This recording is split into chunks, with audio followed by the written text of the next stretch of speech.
Hello and welcome to episode 44 of Floating Through Film. This week we are going to be doing another draft, waiting for our next series. And this week we're doing an actor draft. And basically what we are going to be doing is we're going to randomly number generate our names, see who picks first, that person gets to pick the decade, and then we all have to go through that decade. And then it goes to the next person. Yeah, we each pick one actor from that decade. Yes. In the order that random generator gives us. Yeah. And then the next person...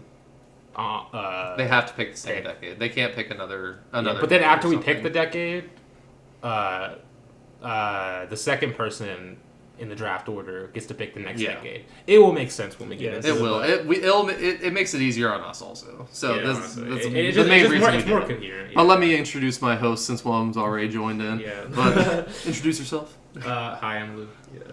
Danny. All right. So I guess we can just go ahead and get started. Yeah. Luke, you want to randomly generate? And so there's 10 decades. There's 10. We're doing 1920s, although I kind of wish we would have done 10s also. No, it's too hard. But the 20s through the 2010s. Yeah. Yes. So and honestly, it makes sense. I'm considering some actors in the 2010s as well. I'm also considering their 2020s movie, 2020 movie they had made in the 2020s. But I don't even know if I'll pay. We'll get to that when we get there. I might be cheating a little bit, but we'll see. Definitely cheating. All right. Anyway, the order is Blake, Dany, Luke. Okay. I like that. I like the sound of that. I mean, I'll take second pick. I have no idea what I want to pick. Okay, so I guess that we should explain some of criteria before we actually begin. Yeah, what is your guys' criteria first before I explain mine? So.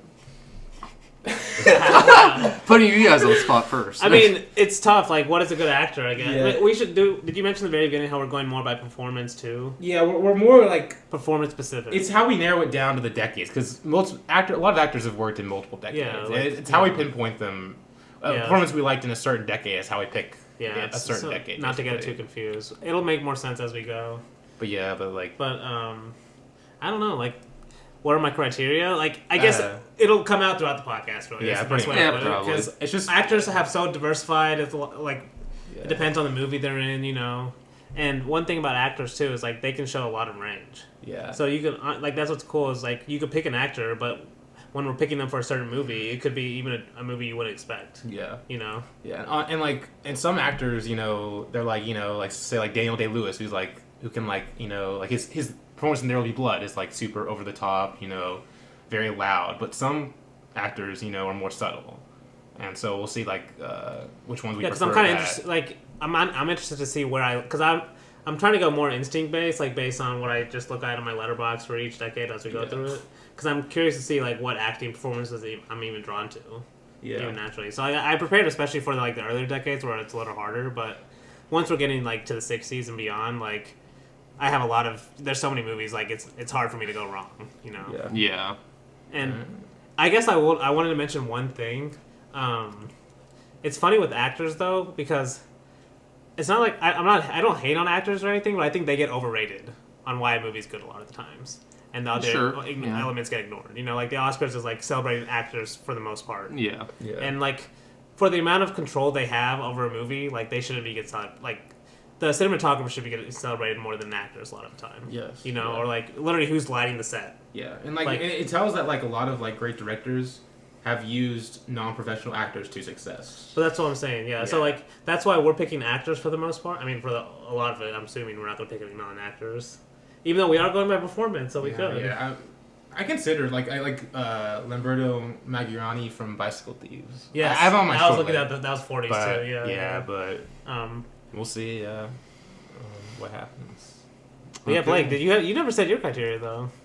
Well, yeah, I mean it's basically the same. It's basically just if their performance affected me a certain way, I remember it. Yeah, and that's a big thing. That's basically what I'm going on. It is a gut feel, kind of like you said. The hardest part is being the first pick, honestly, because I don't know I don't know what you guys want to choose, so I don't know who I want to choose yet. But I'm gonna go. We'll start in the 60s. Oh, okay. Going to my best decade first. I know. This one might cause some hurt. I don't know who I want to pick still. Oh my god. Don't do it, Blake. Let's do... Do I know who you want? I don't even know if I know who you want. I mean, yeah, there's a lot of choices here. Corinne Marchand, Cleo 5 to 7. Oh, Okay. That's who I'll That's a pick good with my choice. first one. That's a good pick. It was wasn't my expecting favorite that from the one. 60s. It's actually is very hard choosing her in the 60s. I had so many, honestly, but her performance just sticks out to me. I've watched, maybe it's because I've seen the movie twice, but I've seen a lot of these movies twice on here. But it's just the reality of her performance, honestly, like how she makes you feel as the viewer of like her projecting like her fears onto you, basically, and like it just feels like a very real performance and like how a real person would actually feel in this situation. Oh yeah, for sure. And it's a very effective performance, so definitely, to say the least. Yeah, fantastic. I mean, yeah, we talked about. Yeah, we've talked about Cleo Cleo 5 to 7. I mean, throughout a lot of episodes, I feel like, or a few different episodes we've talked about. Yeah, we talked about Cleo a couple. Because we mentioned it's been on some list before. Okay, it too. probably has. Yeah, So yeah, but no, that's a good pick because great pick. I think I'm gonna pick a similar. I thought about picking Tati in Playtime just for a second because I did too. honestly, I might not even pick Tati to be See, honest. that's also why I didn't pick him though. okay. No, but then I was like, I have to go with basically the pick I just have to go with is Madhabi Mukherjee. See, Charlotte you're Rampling. you're lucky I didn't choose this one because that's okay. whenever No, you whenever could've I did said that. You could've whenever did I that. said this might cost him hurt. That's who But I see, thought this is that's who I thought I might go with. This is an easy decade to even if you did take that. Like I could have taken Peter Yeah. Sellers and Doctor Strange. Well, you could have taken her in The Big City also. or the big no because we can't take the same actor. Oh shit! Yeah, you're right. Damn. But yeah, that makes still, us way but, harder, but actually. either way, there's a lot of good '60s movies you could choose Definitely. from. But yeah, I talked about this when we did our like Oscar draft. At the beginning, I've talked about her when we did our Sight and Sound list. So it's just basically for similar reasons as Cleo 5 to 7. Like the movie basically hangs on her. Yeah. I mean, obviously the directing is important and everything, but like in terms of the story and the way it's told, it hangs on their performance. A lot of it, basically almost all of it. She's probably in almost every shot of the movie too. Basically. But yeah, like I don't want to say too much because we'll definitely review this at some point in the future. Sure. But yeah, it's my pick for the '60s. Well, What about you, Luke? 60s is like by far my decade with my most favorite performances, and you guys didn't help me narrow it down at all, so this is even harder. But I guess I'm gonna go with Marcello Mastroianni, specifically his performance at 8.5.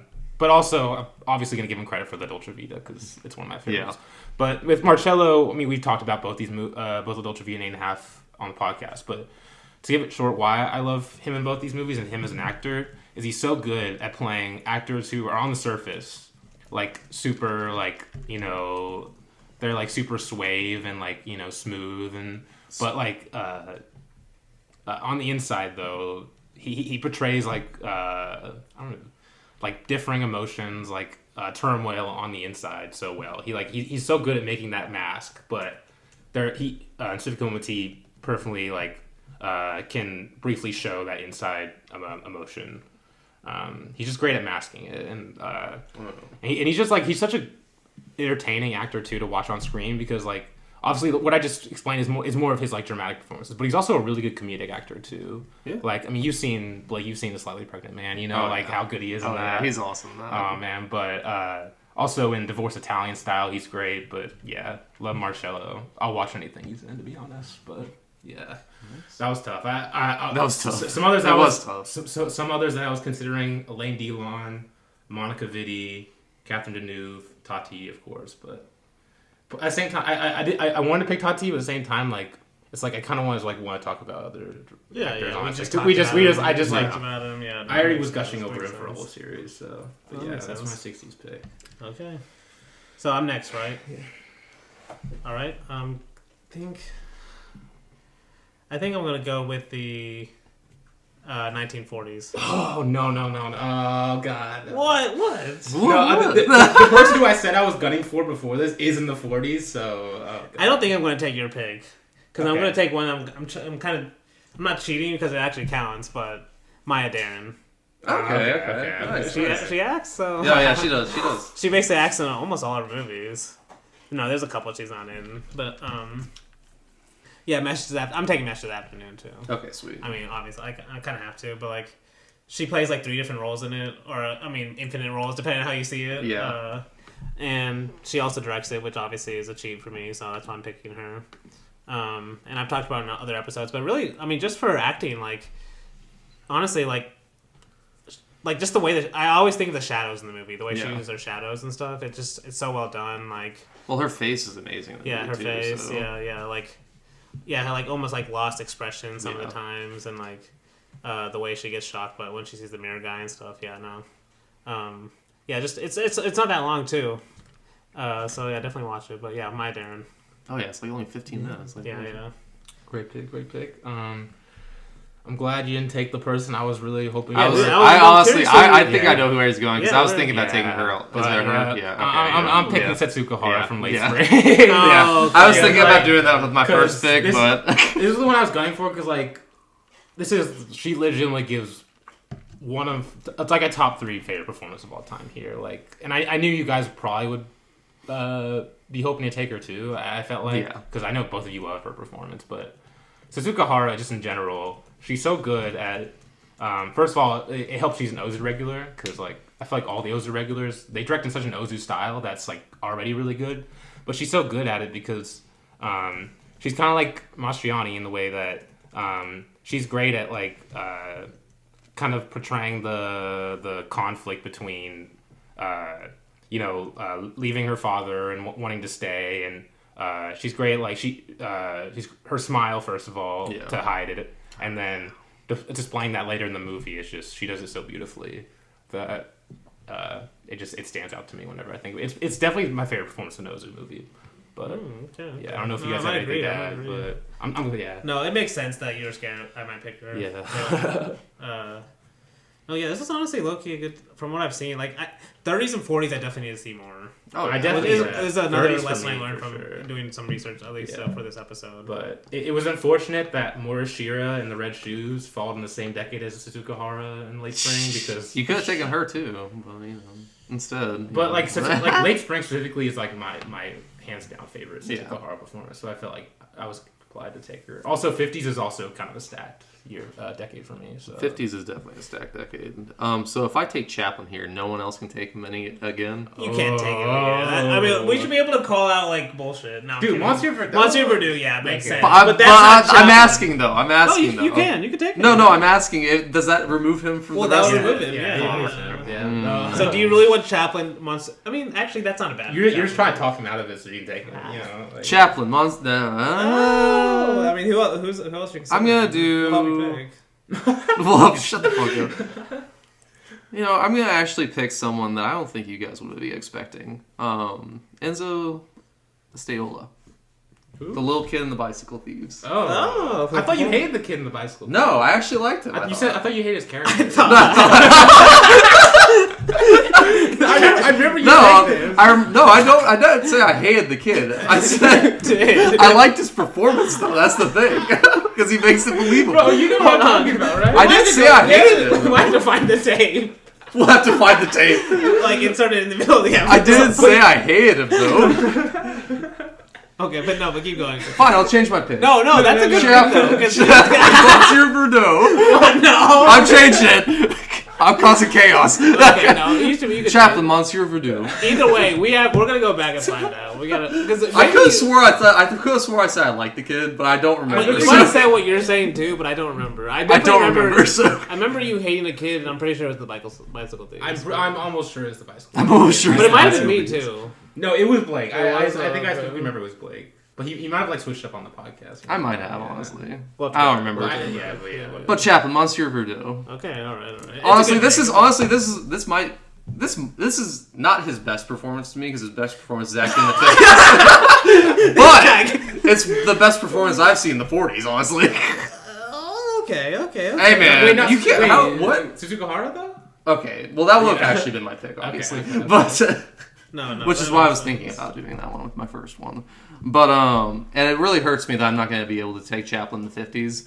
But Monsieur Verdun is honestly one of his better performances as an actor because he's portraying many different like emotions through the entirety of the movie. And also he's kind of like basically doing the other side of the tramp too. Yes, like almost showing. He's deconstructing the tramp, which is awesome. But showing that in a performance too is awesome too. Like. Yeah, and it's like he's just wearing so many different masks in this movie because he's a Bluebeard. He has to act different with all these different women. And Yes. the fact, I don't know, it's just, But it is which just is an funny, amazing though, 'cause- performance, though. Which makes it cool because it makes you also think of how the Tramp is also kind of like that. Yeah. But in like a positive way. But he's always having to go to different places and meet different people almost. Yeah. You know? But like this is almost the negative version of that. Yeah, and Like a just guy that's the, already too and, cynical. and it It's really like really is. cynical. It really is one of my favorite Chaplins. Also because it is his response to the atom bomb. Like it really is. Like it did change. Like the atom bomb kind of changed how he viewed humanity, and you can see that in Monster Verdot more than any of his other movies, obviously. Because it makes sense. Like the great dictator is like, please don't. Basically, Yes, it's like literally. begging, don't use the atom bomb. Yeah. Like if you could see it like that. Yeah. But, and then this is movies like what happened after the atom bomb. You know. It's Yeah. Like, the Tramp is like too cynical now. Yeah.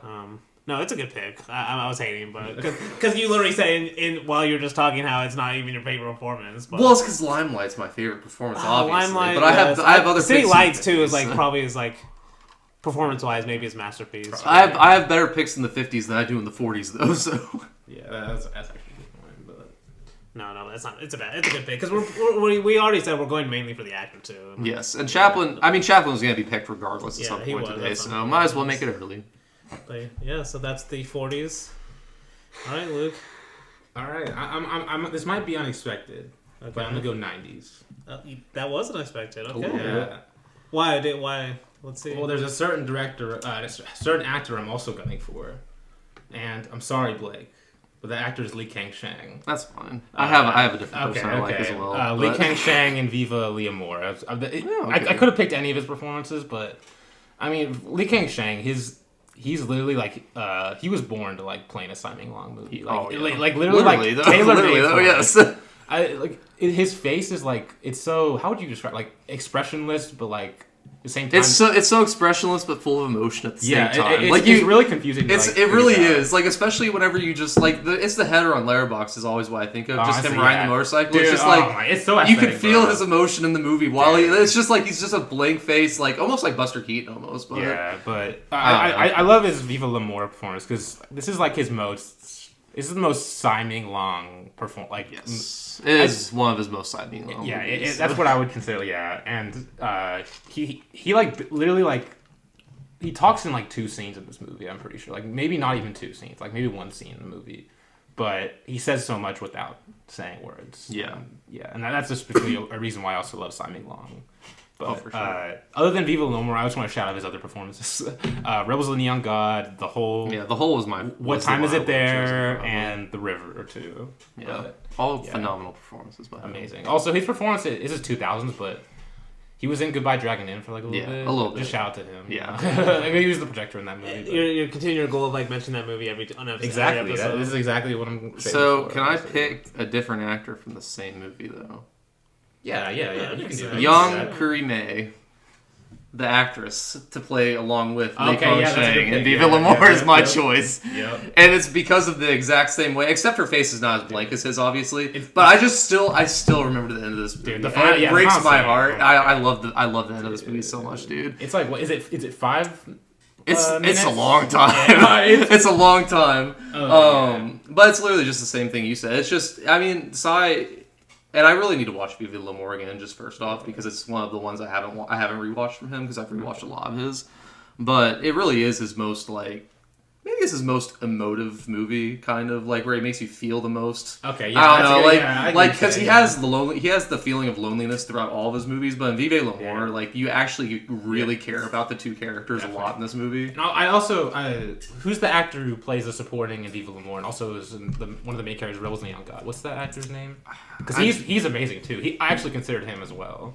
No, yes, he is amazing as well. I find his actual name. Yeah. It is Shin Xiaoxiong. Okay, yeah, he's amazing too. But yeah, you can, yeah. But yes, no, that's my pick as well. I'm glad that we could pick the same movie because that would have actually fucked it up a little bit more if we couldn't. But I had other choices as well. Yeah, we never said it. That's not allowed. Yeah. No, yeah, I'm but good their with it. performance is literally like it's perfect in the movie together. Like, Yeah. I don't know. Did you It's even a mention phenomenal what movie. happens in the final scene? Or No, actually, I don't want to. Yeah, I don't want to that's spoil it good. for That's Danny, good, especially because he hasn't seen it yet. I haven't seen that one. You haven't seen Viva L'Amour. I'm pretty sure I have. I just don't remember. When he like steals the apartment key and like he goes into the apartment. Also, great title. Yeah, I I have don't know what seen it it, means, but I don't remember. It's just like I like. I don't remember the Goodbye, ending. my love, or something like that, or hello, my love. Okay. I don't know. Okay. Viva L'Amour is just like a fun to say word. Viva title. L'Amour. But But anyway, okay, my pick. While you guys were talking about that, I was doing my research, and I think I have to go with maybe my favorite movie of this decade, at least one of them, Eyes Wide Shut. Damn, why did I just forget? I'm just blanking on her name. Nicole Kidman. Oh, Okay, I had Kidman. Tom Cruise for that movie. No, Oh, that's interesting. short Yeah, list. see, I had both of them I could because go I didn't know both. which one I wanted to choose. Honestly, but I have to go Nicole Kidman because I really honestly think of her before I even think of him. Well, I specifically picked Tom Cruise because I also liked his performance in Magnolia, but carry on. But either way, and honestly, Nicole Kidman is probably a better actress. Oh, Like, yeah, he is. I could. Yeah. I really like Tom Cruise. Tom Cruise he's is good good. at what he does, for the most part. But honestly, Tom Cruise might have been a better pick because he is kind of it's like his most out there movie in some ways. He's the one. He has a lot more screen time than Nicole Kidman. When you think about but that's why I was going to mention he has more screen time. But her performance at the beginning of the movie is the reason why the rest of the movie works. Yeah, because it's basically like it's her. It's like what's carrying it. It's basically what's in his head. Yes. Why he's doing all this stuff because it's like he can't get out of his head like what his wife was thinking about that night. Why she was saying all that stuff scene when they smoke weed and her performance in that scene all that is pretty exactly amazing. yes and like her dancing with that guy in at the party Yeah. Oh no, at the party at the very beginning that's why I picked her though because Tom Cruise is really good in it being this kind of lost guy as he wanders through New York City, but it really works because of basically how scary and not only the beginning, at the end too, when it ends with a close up of her face too. But basically it works because of her performance at the beginning, at least in my opinion. So Definitely. yeah, I'll go with Nicole Kidman and Eyes Wide Shut for my 90s. And I got a Kubrick in there, of course. So Yes, sir. Yes, sir. But I guess Blake, it's your pick now. Yeah, this is I should have probably been studying while Dany was talking, but I was listening to him instead. We'll go with the 1950s because I'm honestly scared Dany might have taken this woman, Hideko Takamine. I knew you were gonna do Carmen's this. this should not be legal. You watched. I watched it yesterday. He's a fake Fucking fan, amazing. bro. I could have gone with Carmen Comes Home too. You're lucky but the 50s is also a really great decade. it is, yeah. But honestly, I really wanted every her. decade, I had Chaplin and her, and I didn't realize that we couldn't take the same person for every decade, or in different decades. So I had to get her because they were the two that I really wanted from this decade. But it really is just her performance in Carmen. Well, first Carmen Comes Home, she is amazing in that movie as well. Just playing this kind of bimbo stripper that doesn't really know what's going on, but really kind of does, and then inside knows what's going on. Yeah, it's like she doesn't understand what's going on but she does get it deep to down, the characters honestly. in the movie. Yeah, but it's like she knows she's in a movie more than the other characters do. Kind of, and she honestly, I think at the end of it, she does know more than she's letting on. She knows what people think of her more than she's letting on. Also, in some ways. Because they literally say in that movie, they just want to see my boob, they just want to see. Well, because the part, especially in Carmen's Innocent Love, that's part of her realization. That is part of her realization of why she doesn't. Kind of thing. Yeah, and the movie's so fucking good. The reason I wanted to watch this movie before this podcast because I knew I would love her performance in it regardless. But it really is a blow you away performance because it's portrayed as some people call it slapstick comedy. It's definitely not slapstick. Maybe a screwball comedy, but it's more. It is very not bleak kind of, but she's. That's what I'm saying. You can't describe it in a single word because it's two things at once. Yeah, she's doing so much in this movie that she yes. carries the entire movie, obviously, and it's.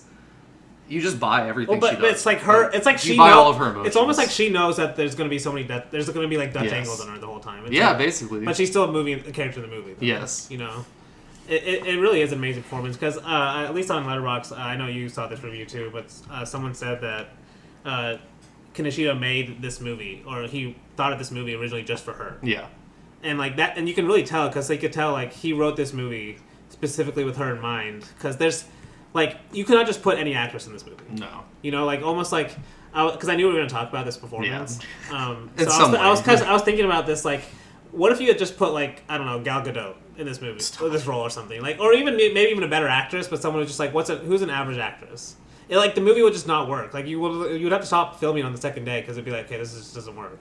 Yeah. The story doesn't work, you don't believe it or anything. But, with her, it just makes so much sense. And what's crazy is...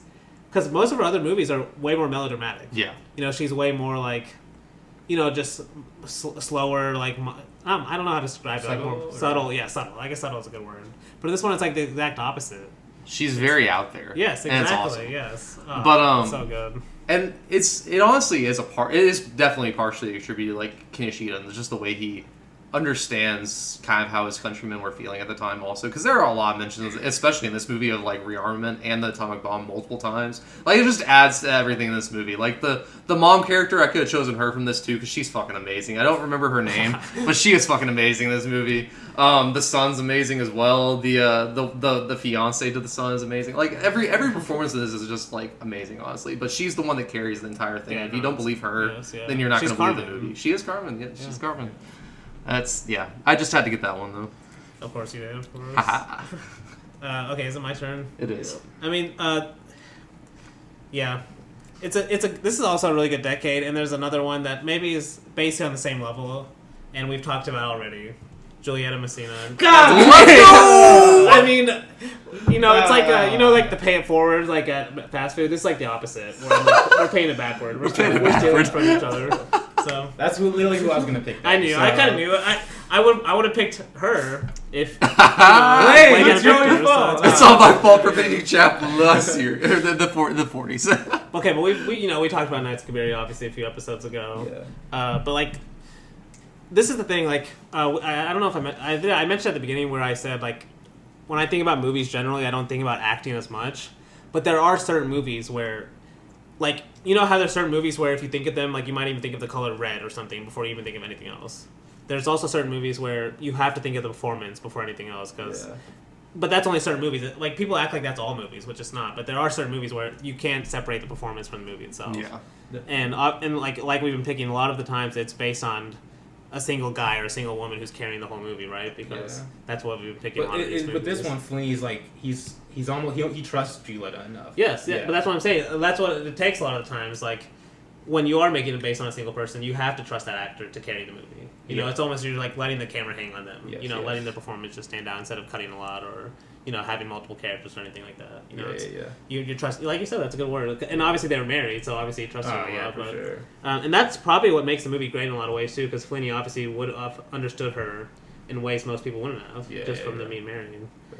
And it just works so well. Like the whole message of the movie, like her outward expression's really not changing that much throughout the course of it, but like she has some kind of realization through it. Like there's like a spiritual realization. It's like her throughout. eyes, dude. It's her eyes. For And sure. It's her eyes. facial expressions too. Yeah. And also a big thing about her, like how much she commands the screen whenever she's on, is her voice too. Her voice, being very expressive. No, you believe it like Very from the, strong. Yes, exactly. Like you believe it from the first second. Like she would be able to survive in the streets, basically. Yeah. You know? Yeah. Wait, who was it? You had the review that if Julia Messina was in Modern Times, it'd be the greatest movie of all time. I don't think that was me, but it would be. So it might have been me I actually. think It might have been me yeah. actually. But I mean, Modern Times is the greatest movie of all time. I mean, honestly. But City Lights might be. But better. imagine Julia Messina, it would be even better if she was in the Paulette Goddard role. That's the thing. I don't know if it. Chaplin did not like sharing the screen. It's a Chaplin movie. He doesn't want. But she's doing. Paula Goddard's doing the I can same see types it. of things I can he's see doing in it. the movie. She's good in it though. Paula Goddard. No, she is. But Julia Messina though, that's like another level, bro. I don't know if they could share the core together. Basically, that's what I'm saying. Okay. Yeah, at least you Chaplin was a camera hog. He was a camera. Yeah, he was for sure. Yeah. Not my A good goat. way and a good My way. Tati, my goat would never do that. I'm not joking. But that's based. I mean, we kind of talked about that. Yeah, though, but yeah, that's a different episode. But yeah, Knights of Cabiria, great performance, and now I'm gonna make Luke think a little harder. Yeah, this one's tough because there's a lot I can go here. Obviously, I was gonna pick the Julia Messina, but this one I don't know if you guys would be expecting this as much, but I'm gonna go Jack Lemmon and Some Like It Hot. Oh, I love Jack Lemmon. So like. Yeah, so there's also an honorary mention of his performance in The Apartment, which is also amazing.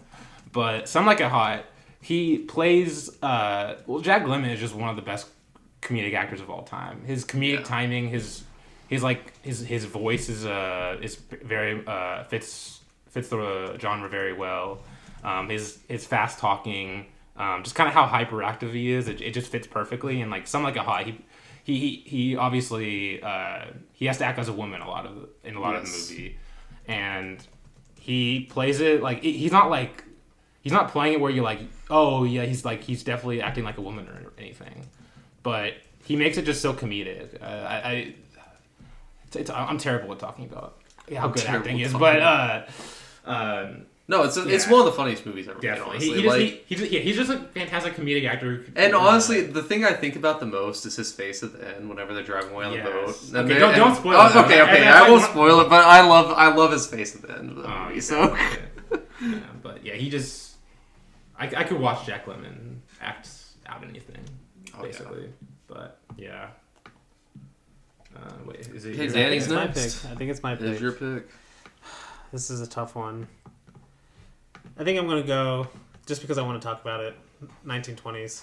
Okay, this is interesting. And I don't know where you're gonna this go. is one that we reviewed on the podcast, and one that. Okay. Fuck you. Wait, no, is it? I don't know. It's not a Page of Madness. I don't know what. Okay, no. Okay, I'll just say my pick first. It's Adolphe Menjou in A Woman of Paris. Oh, okay. The guy that she dates. Yeah. The guy from Paris, basically. No, I just love his performance, dude. No, he's great. Like that's why I love. I've kind of like doing this exercise because like I've been saying what's the first thing that comes to my mind when I think of a movie. And in One of Them of Paris, it's honestly him. Really? Like I have maybe her too, but like obviously her, but yeah. Honestly, in some ways, like he's like the best performance in the movie for me. Like he's the one that's showing like these dual emotions throughout. Like he's kind of got this like sleaziness to him, but also this like charisma that you actually like are attracted to, and you can kind of you can kind of see why she would like want to settle with him. But yeah, that's my pick. Woman of Paris. Wow, now I'm curious what you. I thought you were gonna pick Edna. This one's pretty easy for me. I'm just gonna go Buster Keaton because that's just like solid pick. He was on my list. Which movie? Yeah, which movie? Yeah, Cameraman. Oh, okay. It's my favorite. I had one week. That was mine. But I mean, Buster Keaton, the king of stunt cinema, basically. Yeah. Like, and he's another one where his face really helps. Like, how would you describe his face? Like, it's like something about it. It's just like he's got the stone face. Yeah, the stone face. Yeah, but he it's everything else though.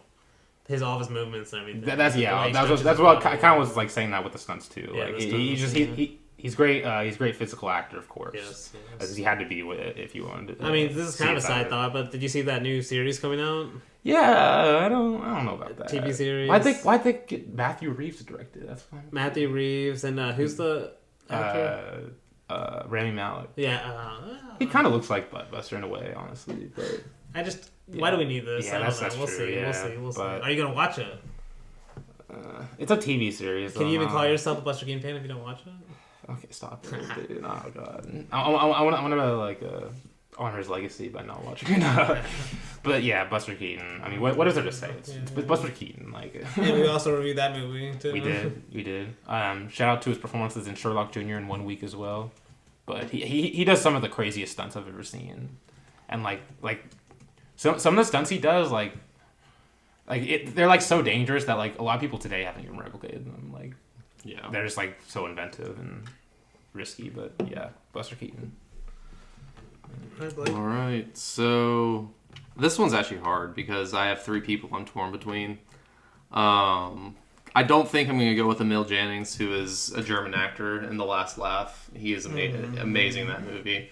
Just portraying this like really down on his luck guy. It ends on a happy note, which honestly it maybe shouldn't have, but it's still it's a phenomenal performance. But the two I'm actually really torn between are Edna Purviance and Maria Falconetti in Passion of Joan of Arc. I was gonna. It's really hard, man. That was my other 20. It's really hard. If someone took Buster Keaton, I was gonna take Maria Falconetti. Yeah, it's really hard. I think I'm gonna take Maria Falconetti though, because I can't think of Passion of Joan of Arc without thinking, without thinking of her eyes and just her face in general. All the close-ups, just. It's one of the most amazing performances in silent and just in cinema history, honestly, because she makes you feel all of the emotions that Joan of Arc would basically have been feeling with only her face, with only her face. Yes, and honestly, like it's very the other actors in this movie. I don't really know their names, but they don't carry it as much as she does, which I wouldn't have chosen them. But they are also insanely good in this movie. Like all the priests, especially whenever they're like looking at her like all lustily and shit. Like my god, no, it's just such a disgusting movie in some point. I love the movie so much, and she's the main reason why, obviously. But really torn between those 3 though. They were like the 20s has some amazing. I mean, dude, it's performances. in some ways It's one of the acting best was decades. more important in the silent era. Yeah. Oh, definitely. You know, so. But yeah, that's 20s. Luke, what decade Well, you yeah, got? I get to pick now. I wasn't prepared. I wasn't prepared. You had the same problem as me. Okay, I think I'm gonna go 70s. Okay. Unless I don't even know who I'm gonna pick here. Okay, actually, I have to pick this person because if I don't, then I'm a fraud. Jean-Pierre Laud. Okay. And specifically for my favorite performance from him, Day for Night is what I'm nice, picking. okay. Jean-Pierre Laud is probably who I consider to be my favorite actor because he might not have, at least I haven't seen as much range as a lot of actors can do, but what he's good at, he's good at. He, no matter what he's saying, like and when he's in like Le Chinois, he's like talking a bunch of like communist stuff that I have no idea what I don't understand or anything, but I still like am entertained by his performance because he's just like he's so like hyperactive, like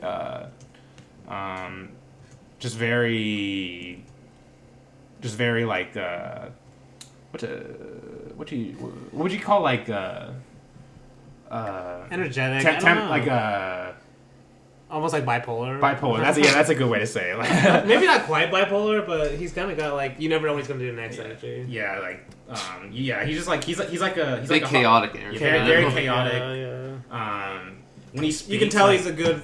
At least he's doing what Godard wants really well. Like, definitely. He's He's also really good for Truffaut, and obviously his performance in The 400 Blows is one of the best child performance, probably the best child acting performance of all time. I don't really know anything that would rival it, but there's others. okay, others. but this one's it's one of definitely them. up It's there, one of definitely them. up there. But yeah, he just I'll watch anything he's in, and he can carry a movie. He could be reading out of a phone book on a movie, and it'd be entertaining to watch. Like, Yes. yeah, he's just great at commanding the screen and really just being entertaining. But yeah, That's a good pick. That's a good pick. I'm torn between two people in this decade as well for the 70s. Big shout out to the person I'm not choosing, Maxim Moonzook and Dersu Uzala. Amazing actor, amazing performance. Love every minute of it. But I'm going to go with Satyajit Ray, or not Satyajit Ray, Dhritamon Chatterjee in The Adversary. Oh, okay.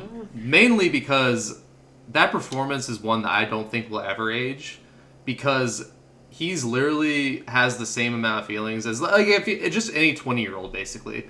20, like any young person would feels this way now. Like just about our situation in the world now. It just goes to show how basically nothing's changed in 50 years. Even and it's the same all around the world. And that's the big thing about The Adversary that I love the most. Is like, especially in the movie, whenever they ask him at the interview, what is your opinion on the 1960s or something like that? Like, what is the main takeaway from the 1960s? Like, they want him to know about the world and stuff like that. And he says, like, the Vietnam War and how the Vietnamese won, basically. Yeah, I love that and they were scene. like, well, then why didn't you choose the, NASA and stuff like that? And going to the moon, because that's obviously bigger. And then he explains why. I don't know, I just love his performance in the movie. It just goes to show, like, where we are as a species, kind of, and how we are kind of getting better, but there are still the same problems that just lie underneath. Like, it's just like festering underneath the same problems, and it's all from the same thing, kind of like the American, like basically American capitalism. I don't know, which is kind of what that scene specifically shows to me. So I don't know. So what about his love it. performance specifically? What do you like? I just love how he's literally performing like an everyman to me. Yeah, he does. Like he's just so good at. It's like dejected almost. Well, it's dejected, but it's literally just showing what people are feeling, like what this type of person just feels. Yeah. To me, Yeah. and it's just very believable. It feels like he went through this, honestly, something like this, which I would believe that person in India would go through this, because they obviously did a lot in Calcutta, especially at the time and even now, because. Yeah. I mean, there are a lot of people in India, and there's only so many jobs. Yeah. So, I don't know. I love the performance, though. Oh, that's a good pick too. I was not expecting that, honestly, but no, he is really good in it. I always think of Ray. Like a lot of times, I always think of Ray first. And you were talking about the movie. I did say Ray performance, first, but But yeah, no. I don't think we've talked about it on the podcast. We haven't talked about that. No, we'll talk Adversary about really Ray on the soon. podcast. At It's some just like point. the adversary. We'll get We haven't there. talked about the adversary, No. the adversary too many times. No, I mentioned it probably on some list. We've Episode both we mentioned did. we've both mentioned it a couple times. I think. Yeah. Criminally underwatched, honestly. For a Ray Honestly, movie. yeah, it is. It is. No, it needs to get restored. It does. I think it is getting restored this year, actually. What? I think it might be. I think it might be because there's that Indian archivist that's restoring like 5,000 Indian movies. I saw that. Is this one of them? I think it Hopefully. might be, but I'm not sure. Okay. You'd have to check me on that. Okay. There's a lot of movies he's wanting to restore, though. So. Alright. But okay, going to the 70s, honestly, I was noticing I like the I love a lot of the 70s movies, but I don't think of the actors Me first too. when I was going I had through the same these. problem going through the 70s. But Yeah. there are some. Wait, so you had trouble finding them? No. So but I So, I want to pick movies where at least I think of the actor. Maybe not first, but at least Okay. one of the first. Well, you know? need to watch some Cassavetes So, movies if you're having trouble. Oh no, I definitely. True, I did watch Because Cassavetes. I need to watch but there are I decent highly, amount, I highly like I could go Taxi Driver, obviously with De Niro. Yeah. Like that's definitely up there. Or like I had him on my list. honestly, I was thinking Tati and Traffic. I had like Tati you said, and Parade. but like you said, we just Yeah, did that.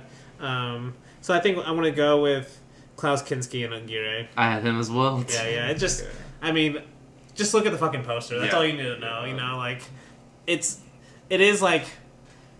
The movie hangs on him kind of like the Hideko, like you were saying with Hideko Takayama. Yeah. Like it literally would not work with any other person because you could tell Herzog is like almost designing this character based on like Based on Kinski's Kinski, personality. yeah. You know, like what would tick him off in the fucking jungle. You know, like And actually doing it probably. yes, definitely was. Yeah, no. But it's just like it makes sense. Like it's honestly Kinski's face. There's something about it where it just like looks like. It probably was like a king that lost his power and stuff, you know. Yes. Like, it just has like kind of Definitely. like weathered look to it, and he's just like basically gone over the edge. Like it's kind of cool just watching a character that's already over the edge the whole movie. Yes. You know, it's like a lot of movies are about a guy going insane, and this one is like basically he's insane the whole movie. Yeah. You know, and you're like almost hoping that he's not insane, but he basically is the whole time. But yeah, so Klaus Kinski, you've seen more Herzog than mine? Like me, is it his best performance? It's honestly between this and Fist Crawler to me, for sure. Okay, yeah, see, that's a good one. That's a good pick, yeah. But no, it's like, I But just honestly, like this movie better. honestly, a lot of his performances for Herzog are amazing. That's the thing. Like, he's really great in all of his... Like, No, Herzog Warshak understood how is to use amazing, him too. really well. Herzog, Like, Warshak is a different performance from Kinski. No, that's a good And one. it's also... And also Strozek, just, too. Yeah, Strozek. Maybe that's the one I'm thinking of. Strozek. I mean, he's got both. That's the thing. He's in Yes, both of them. I just can't remember which one I'm thinking of, but... Yeah, so, Strozek. yeah, no, Kinski... But Kinski's amazing, dude. Like, they had that's one of the best director-actor Because he's pairings. Nosferatu, too. Yes. Like, I mean, He was on my list a couple times that I didn't hear that now we can't use. So. no, honestly, I'm kind of proud of that pick. 'Cause I was not thinking of Klaus Kinski going to this draft, but I was like, okay, that's a great pick. It is a great pick. It is a great pick. I'll take it. All Yeah. right, so Blake? what decades do we have left? The 30s, the 80s, Yeah. the aughts, and the And, 10s. no, we're not doing 10s. We're not doing the Yeah, 2010s? we're just doing 20s on. 2010s? No, we're not. Oh, 2010s. yeah, I thought you meant 2010s. 1910s. We haven't yeah, done that one 2010s, yet. yeah. Yeah. No, Okay, so I have a question. What? We'll go 1980s first, actually. I'm gonna do. I don't think you're gonna. Dany should be more nervous about. Well, no, the I'm not nervous. I was just like, Oh, okay. 80s is honestly one of the decades 80s I had was hard trouble. for I had me. That's trouble why I'm going finding with it. stuff. I'm gonna go with Marie Riviere and the Green Ray. Yes. Okay. I didn't realize that was That's a 80s, good though. pick. Yeah, it's 80s. Yeah. No, that's a late. It's one of his late movies or later movies. And we've talked about the Green Ray in this episode. We've already gushed over her performance specifically, but it's basically the same way, and like how I view Charity in The Adversary, of how she's just portraying how a normal person feels, like to the utmost, basically. And I believe every second of it because I felt the same emotion she's felt, you know. And it's just the way it is honestly probably the way Eric Romer shoots it too. It's a very personal movie. It feels like a very personal movie, and that just adds to her performance especially. But it feels personal because of the way she's acting too, though. Yes. Like it's not. It doesn't feel like acting. That's what I'm she's trying to that- say. and, Like, like, it doesn't feel like acting. Like Luke said this earlier about Fellini trusting Messina. Like you can definitely tell. Like he's just letting her improv. Yeah. There's a lot of improv for her. Basically, you know, you can tell there's a lot of her own thoughts. Like, Yeah. I remember reading. I'm pretty sure like the whole vegan thing when she goes on the whole vegan rant at the table. Yeah. Like that's basically her. Okay. Yeah, I'm almost positive that's true. At least most of it is. But like a lot of the times, he would just he would give them certain ideas, and then he would let them go. He would and he wouldn't want them to go on it just because it would add their own personality. See where it it leads. Well. Yeah. Yes, exactly. And that's what you can do with small budgets, and small crews and stuff. So and it just adds to the personal feel. Just like Romer's movies feel very personal anyway. Yes, but this one might feel like his most personal to me, honestly. And because it's almost like maybe it's his most one character movie. Yeah. He's got a couple other ones like Love in the Afternoon. It's about the one guy, but but that one's even a little more negative. This one's mostly positive. It feels like it does, yeah. It's more sympathetic towards her. Yeah, than maybe some of the other ones. But no, that's an amazing pick. I probably would have picked that too. So let's go. But yeah, so okay, so damn. I'm just gonna go with my gut. I'm gonna go with Matthew Modine in Full Metal Jacket. Okay. Yeah. I could have gone Vincent D'Onofrio and Lee Ermey too. You could have gone Lee Ermey too as well. This low key I've heard people say Kubrick is not good at directing actors, or he doesn't have a lot of good performance. Yeah. It's just he doesn't reuse actors. Have they seen Malcolm McDowell's performance? Malcolm. He has a lot of. Eyes Wide Shut, literally. It just doesn't make sense, but he doesn't reuse actors, and he doesn't use actors the way you typically would think a good acting performance is. Did you see? This is kind of off tangent, but did you guys see the Eddie Redmayne movie that came out this year that he's going to get nominated for an Oscar for? Because I saw this video on Twitter where it's just no one's going to watch it, but he's going to get nominated because there's this video on Twitter I saw where he's just yelling for 30 seconds, really loud in front of the camera, and it plays low, kind of dramatic music in the background. God. It's it's a video you would want, they're gonna play in the Oscar speech kind of thing. Yeah. And that's how most people think what a good performance is. It's really bombastic. Definitely, it's really they're taking over the screen kind of thing. Yeah. But what I love about Matthew Modine in Full Metal Jacket, it's he's so laid back, in a world that's all about killing and stuff. You can tell he has to be there, and he kind of wants to be there, but he also doesn't want to be there. He's part of the audience too at the same time. Yeah, he plays a weird in between, and it's he literally does a good job of playing literally what his helmet has at that one scene where it has Born to Kill and the peace symbol on it. He kind of feels like that as a character himself. He's almost letting the movie happen to him, but at the same time he is doing killing. Yeah. So it's the best thing about that, especially the second half, is what you're kind of talking about. Is this what a lot of soldiers went through? They didn't want to be there, but they still had to live, so they had to fucking kill people to survive. And one of the things it's depressing, but it's why it's a good performance is at the beginning he seems very kind of sarcastic, very he's against it almost, but by the end, even someone like him is broken down by the system. Yeah, even he's even killing with the rest of them. Even someone who seems like he's on the audience side at the beginning, even the military has broken him down by the end. Yeah, and that's kind of what I love about it. So, yeah, Matthew Modine, great pick. Yeah, I was gonna add too before you started talking, Dr. Strangelove too. And people saying that Kubrick. Kubrick was what? Dude, The Shining, Jack Nicholson. Dude, I had The Shining on my list, and I had Kirk Douglas in the 50s for Paths of Glory as well. So, come on. Yeah. Come on, people. Stop being on Kubrick. Hey, I never thought I'd hear you say that. What? What? Okay. Kubrick, bro. Blade Runner is still better than 2001, but... That's hating Kubrick. No, shut the fuck up. That's just loving Ridley Scott. That's crazy talk. That's for another podcast. Okay. That'd be a fun episode, actually. 80s was kind of bare for me, to be honest. I don't know what it is about the 80s, but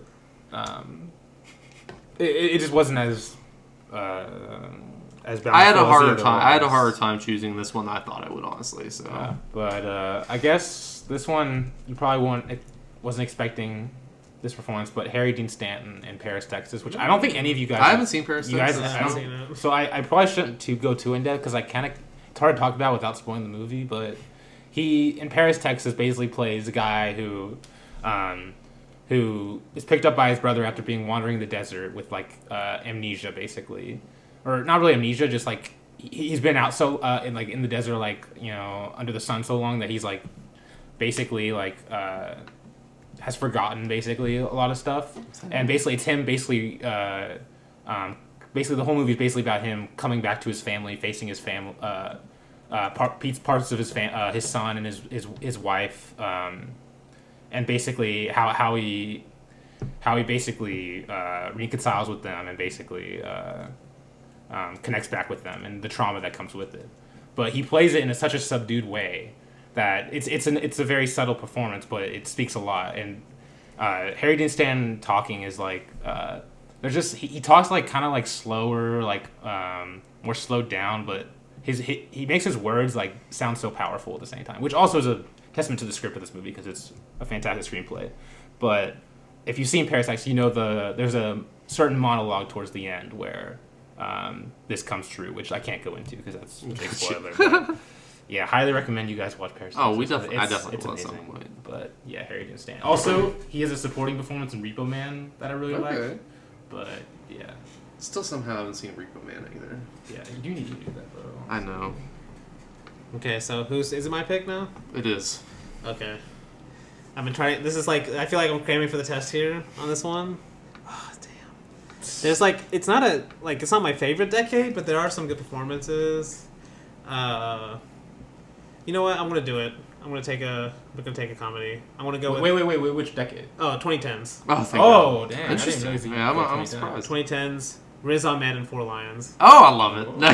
Yeah, dude. It's. Have you seen You watched Four Lions? I right? haven't seen Four Lions. Oh, dude, damn. Honestly, it's literally one of my favorite comedies. It's like, it's about a group of like 4 Muslim men, 3 of them, that are brown. One of them that's a white guy that is converted, and they kind of make fun of that because he's like trying to go overboard with it and everything. Yeah.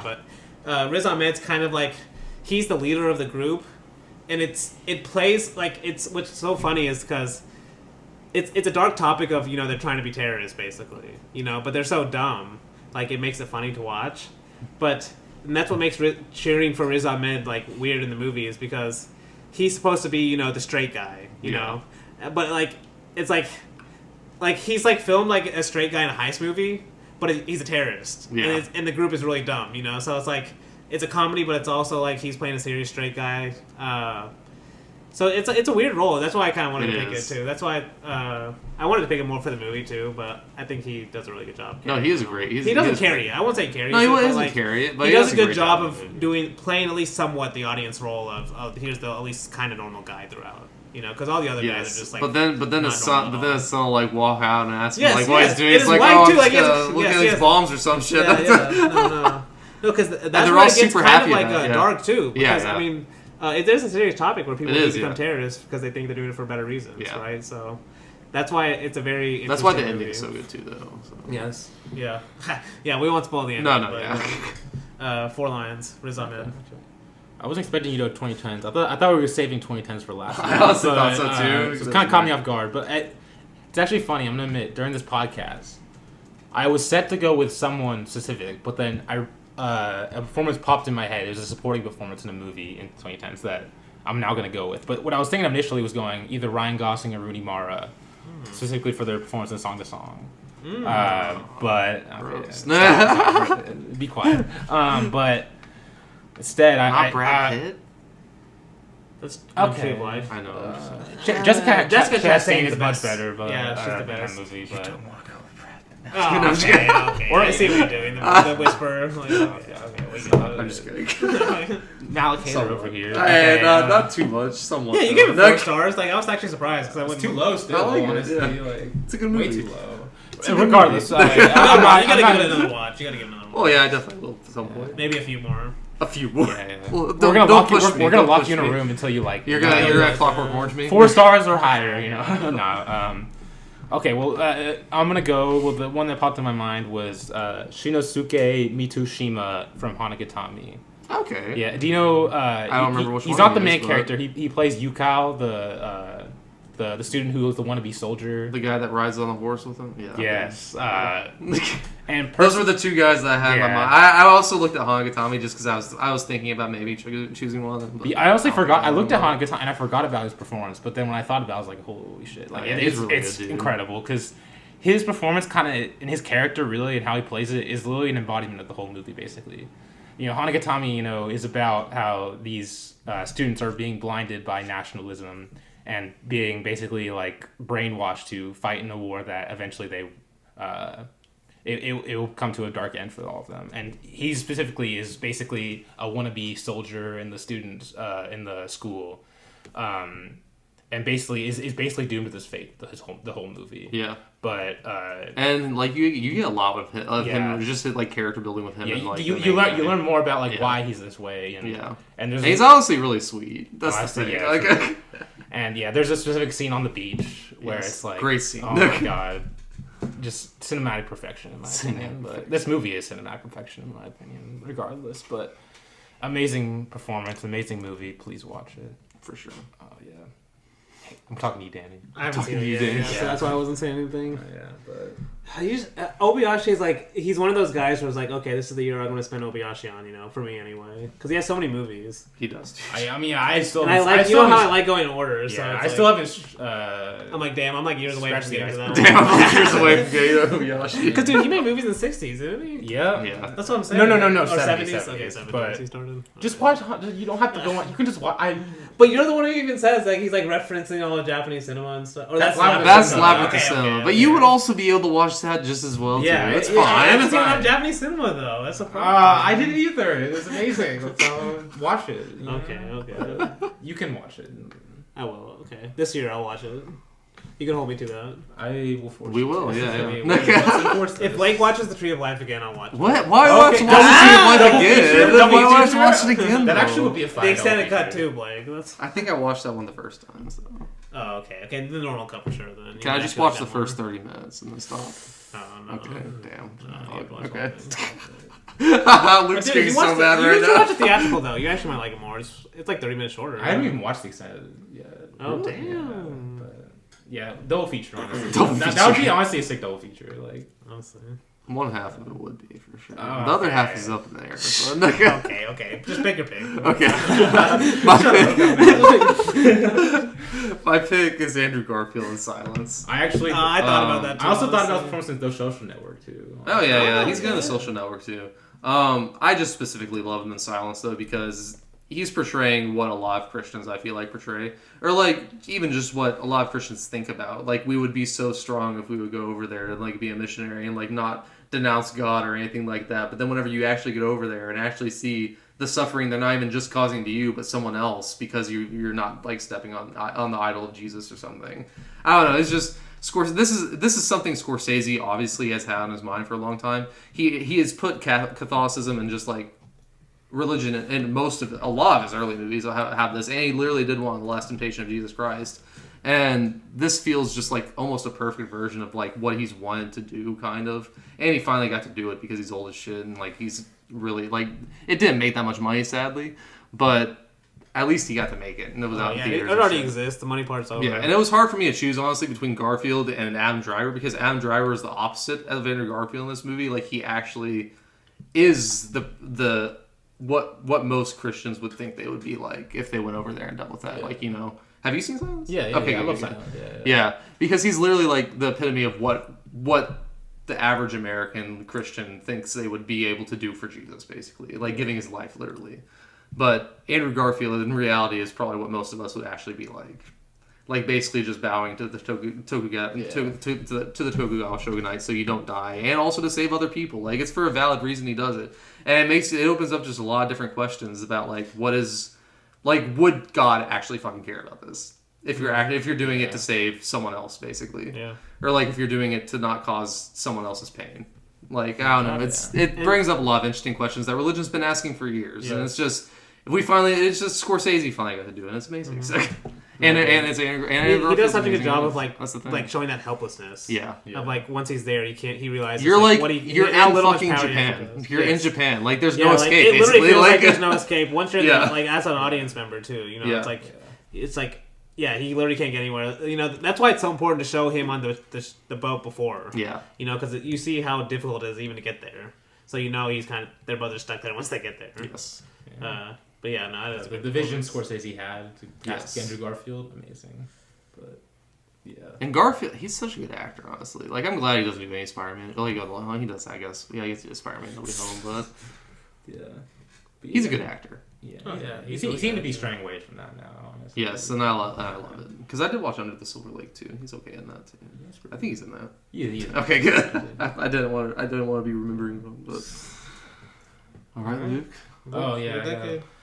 Well, we got 19. The aughts and the We have the 30s. I'm pretty and the sure. aughts, yeah.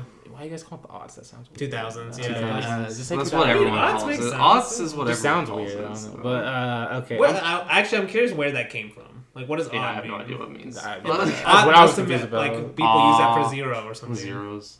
But The aughts, zeros. but I think I'm gonna go 2000s because Oh. the actor that I'm planning to take in the 2000s, I'm more scared of you guys taking than the one in the 30s. And that actor is Tony Leung, and for his performance in The Mood for Love. Bro, you are so lucky I didn't take him. Well, in the actually, 90s, okay, yeah, in the yeah. 90s. So, Oh man. because I almost did.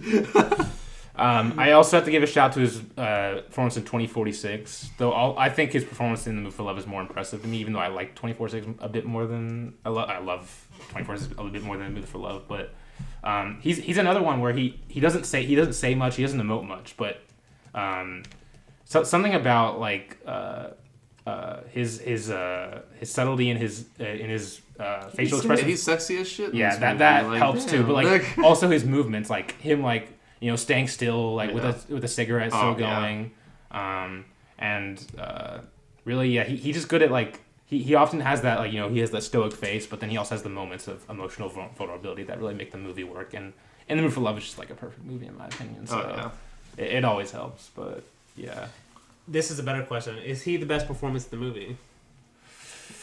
That's what I was actually thinking too. they're both okay. They're both They're both basically on the same. yeah. They're on the same. You can't separate them. Yeah, you No, can't say, they're like no. yeah. That's part of I the could've movie's very- point too. But You know, it's just like everywhere, everything, everywhere all at once. You know, you can't separate the two. But I was gonna say, what made me to pick Tony Leung over Maggie Chung is that Tony Leung also did 2046. And Okay, I don't that's know a if fair Maggie- reason to choose it. but, we're gonna ignore your comment right there, and I guess go on to. Go on to me. Yeah. Yep. Okay, so this is what I was asking. Can I choose The Theater and Goodbye Dragon Inn? Bro, No, Luke- no, that's a different episode. Maybe actually, that's sad or something. It kind but, of like, works, honestly. It kind of. No, that does not work. No, Lou, I kind of agree with him, honestly. I have to agree with him.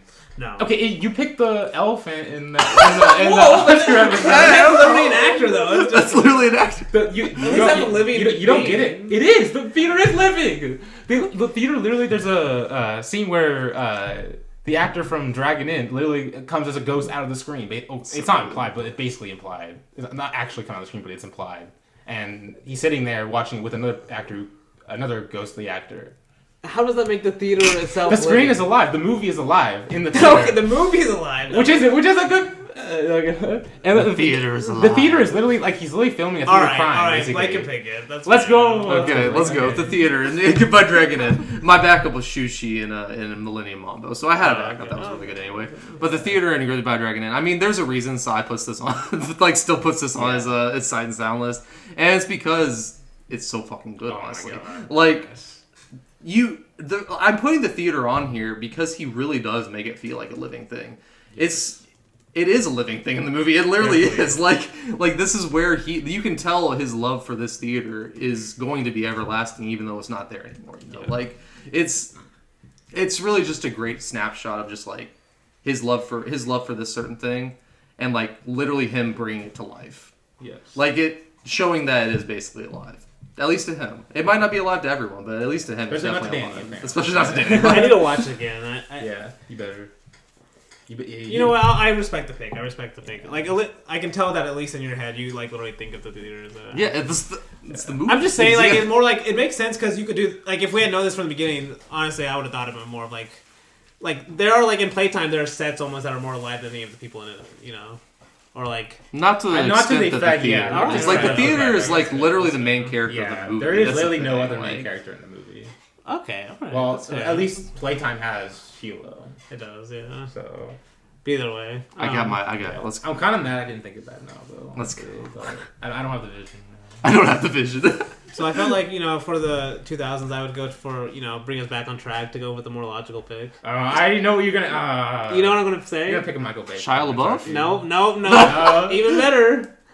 Mike Myers and the Cat in the Hat. Oh my god. I haven't seen this movie yet, so. There's so many better options in the aughts, though, than Mike Myers. There's really not, though. Once I'm like, looking at this. No, but I really, actually, I feel like we're never going to talk about this movie, so this is a chance to talk about it.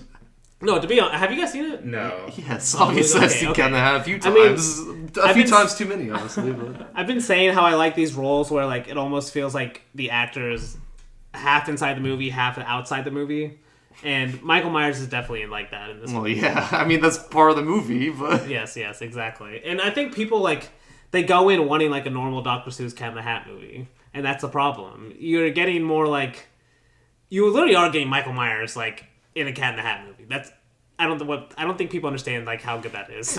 But, yeah, I'm going Michael Myers. When you said Michael Myers, I'm thinking of the Halloween villain. I should say Mike Myers. Mike Myers. Michael Myers. Michael Myers and Cat in the Hat. I will say his performance is something. It is. It's memorable. He's certainly definitely memorable. It's definitely memorable. And dude, it's definitely memorable. Honestly, what I like about it is like, I like the idea of like him getting like $100 million to make this or whatever it was because it costs a lot of money. Yeah, and it shows. It shows. Like you can actually see it on the screen too. Yeah, nice. It's the sets are really well made. It looks like, good. You can tell like this new Barbie movie was definitely inspired by the Cat in the Hat sets that's coming out. No, but anyway, Michael. What I respect about it though is how much he literally knew like kids were not going to like this movie, and it was probably like it like literally feels like he did not care at all. Like they were trying to make a studio movie. It literally feels like they just gave Michael Myers free reign to like do whatever he wanted. Because there's like it's kind of insane like how not for kids it is a lot of the movie. Yes, it really is honestly. And that's why I kind of like it because at least you get Mike Myers his personality in it. I guess that's really what you can ask for in a lot of these acting performances is at least getting some of the actor's personality in it. So I thought I would go for one at least somewhat interesting pick. So I'll go with the Cat in the Hat. That's a something pick, that's for sure. I can't comment on it because I haven't seen it. But... It's a bad movie. That's all. Double feature? Double feature? We're doing the Tree of Life High Tommy one before that. Okay. All right, Luke. 2000s. Or is it Blake? Is it me? Oh shit. Okay. Damn. Wait. So we only have the 30s. Yeah. Okay. Honestly, dude, it's taken interesting because you're not gonna take one out. Because like the 30s, I felt like was gonna be my hardest. The 30s is definitely the hardest decade for me, I'm and I definitely hamstrung myself by choosing Chaplin in the 40s. But I honestly think a great pick for this. And it's a movie you guys both should see if you haven't seen it already. I don't know if you have or not, but Marlene Dietrich and the Blue Angel.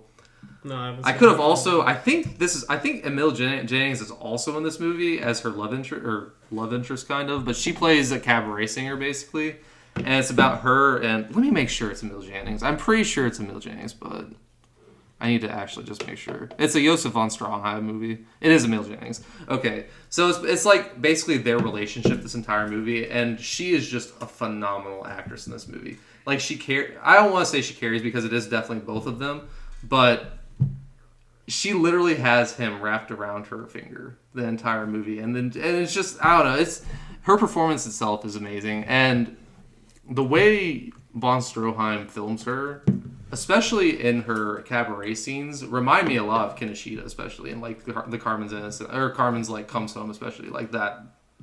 If you remember the dancing scene in that one, yeah. Like it reminds me a lot. It's not Sternberg. Sternberg. Sorry, yeah, he's yeah. not Sternberg. Stroheim. Did not mean Stroheim. I meant Sternberg. But yes, that's who I'm gonna choose for the 50s. My other ones would have obviously been like Chaplin, but I picked him. And then I also love Bela Lugosi in Dracula, but damn, 1930. Is it talking? I think I'm remembering it silent, but it might be talking. The original Dracula, right? Yeah. Okay, yeah, I watched that in October, and it's talking. No, I think he's asking about the Blue Angel. The Blue Angel. Oh, I think it's a talkie. So I think it would make sense. Talkie, but I also remember it feeling silent, but I'm not sure. I haven't watched it in a little while, but that's the thing is like her performance stands out a lot. So, but I'm going with a 1930s silent movie. I Was Born But. The Father and I Was Born But. Tatsuo Saito. That was my second choice. Okay. So you didn't take my first one. No, because I know. Have you seen I Was Born But? Not yet. Oh, what? I thought you watched a few Ozu. Well, I've watched a lot of Silence, but not that No, one. I was What? I haven't gotten there yet. Oh my god. I haven't gotten there yet. No, I think I'm in like 1930 or and something. So. This is recency bias because I just watched this recently. Wait, you did? Yeah, I watched this last week. Dang, So. you didn't. Yeah. And spoiler, we will be talking about this movie soon, this year. So I won't say too much, but The Father is so great, and like, Yes. I'll just mention one scene specifically because we'll probably talk about the movie eventually. There's like a scene where he basically like the kids, the father is like at his like boss's house. And then all of a sudden, the boss starts playing like a film they were recording Yes. of the father like doing all these like funny. This is comedian probably my tricks, favorite like, scene in the movie. Yeah, he's like doing all these funny comedy tricks and stuff while the kids are watching it. Yeah. And like all the boss is like laughing, they're all having a good time, but the kids are. You can see like the kids like opinions changing of their father in that one scene. Because the whole before they were bragging about how important that he was. Exactly. Yes. But now they realize, oh, he's just like it's like a pivotal moment in the movie. Yeah. And it's the father does such a good role because he's basically there's two that actor's acting twice. He's acting on the screen, but he's also acting as he's watching his kids watch that movie. Yes. And so we'll get to it later. But basically, the father throughout, like he does such a good job of playing like an understanding father at the same time as kids are getting mad at him throughout. But Okay. Yeah, great pick. I was heavily considering him. So who are you? Who's picking? My pick will be Peter Lorre in M. I haven't seen it. I was considering it so I too. can't really spoil it then. No. But Peter Lorre, he plays a deranged psychopath. Well, he's not even really deranged. He plays a child murderer so well. But you think a child murderer, you'd have no sympathy for him. But he kind of the way he makes his character feel so helpless in his performance that he wishes he could stop, but he can't do it. Because he's just so mentally messed up, basically. But his performance is amazing, and there's a specific scene towards the end where it's basically a monologue of him going insane, and it's a masterclass performance from him. But I love him. We need to maybe talk about it sometime because it's a great movie. But yeah, also he had a supporting performance in The Maltese Falcon, which is really good. Yes. But yeah, Peter Lorre. All right. Well, I think that finishes our actor draft for this recap year. our picks, or Yeah. Yes, I wasn't writing them down, but I'll try to remember which ones they did, or which ones I did. I can go first though. Okay. So 1920s, I had Buster Keaton for his performance in the Cameraman. 1930s, I had Peter Lorre in M. 40s, Satsuko Hara in Late Spring. 50s, Jack Lemmon in Some Like It Hot. 60s, Marcello Mastroianni in 8.5. 70s, I have Jean-Pierre Laude in Day for Night. 80s, I have Harry Dean Stanton in Paris, Texas. 90s, Li Kang-sheng in Viva L'Amour. 2000s, Tony Leung in The Mood for Love. And 2010s, I have Shinosuke Mutoshima in Hanagatami. Nice. Okay, you went. I'm gonna go in the order that we drafted. Oh, okay. I didn't do that. I'm not gonna do that. Okay. That's too hard. You do that. Let's see if I can. Okay, I have it in order drafted. I'll try to go normal order. Let's see if I can do it. Adolf Menjou and A Woman of Paris. That's 1920s. 1930s, Tatsuo Saito and I Was Born But. 1940s, Maya Dare and Meshes of the Afternoon. 1950s, Julieta Messina, Nights of Cabiria. 1960, Madhabi Mukherjee and Charlotta. 1970s, Klaus Kinski and Aguirre, Wrath of God. 1980, Matthew Modine, Full Metal Jacket. 1990, Nicole Kidman, Eyes Wide Shut. 2000s, Mike Myers in The Cat in the Hat. And 2010s, Riz Ahmed in Four Lines.